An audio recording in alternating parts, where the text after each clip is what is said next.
मी वेळ कमी असल्यामुळे सर्वांचं नाव या ठिकाणी घेणार नाही, पण आज शिवाजी पार्कवर बोलत असताना हिंदू हृदय सम्राट शिवसेना प्रमुख बाळासाहेब ठाकरेंची गर्जना मला आठवते।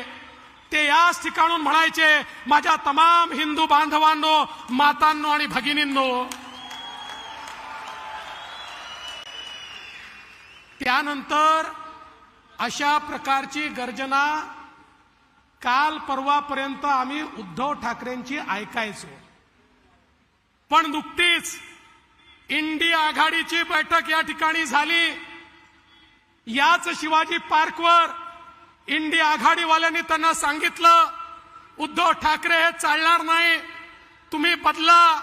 आणि त्या दिवशीपासनं उद्धव ठाकरेंनी माझ्या तमाम हिंदू बांधवांनो हे म्हणणं सोडून दिलं आणि आता ते नाव देखील घ्यायला तयार नाही। ही खरोखर एक शोकांतिका आहे बंधू भगिनींनो। आपण बघा, या ठिकाणी वंदनीय बाळासाहेब ठाकरेंची सभा व्हायची, त्यावेळी काय शब्द असायचे, शिवशाहीचा भगवा झेंडा, देशाला हिंदुस्तान म्हणा, कडवट हिंदू यांनी वाट लावली। त्या ठिकाणी काँग्रेसवाले ठोले, शिवरायांचे मावळे, आदर्श असे अनेक शब्द आम्हाला ऐकायला मिळायचे। आता आम्हाला काय ऐकायला मिळतं?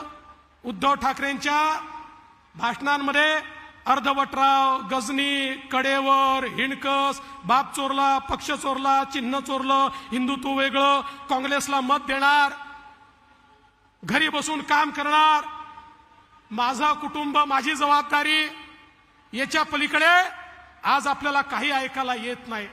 पण बंधू भगिनींनो, लोकशाही मराठी ऐका, पहा, जागरूक रहा।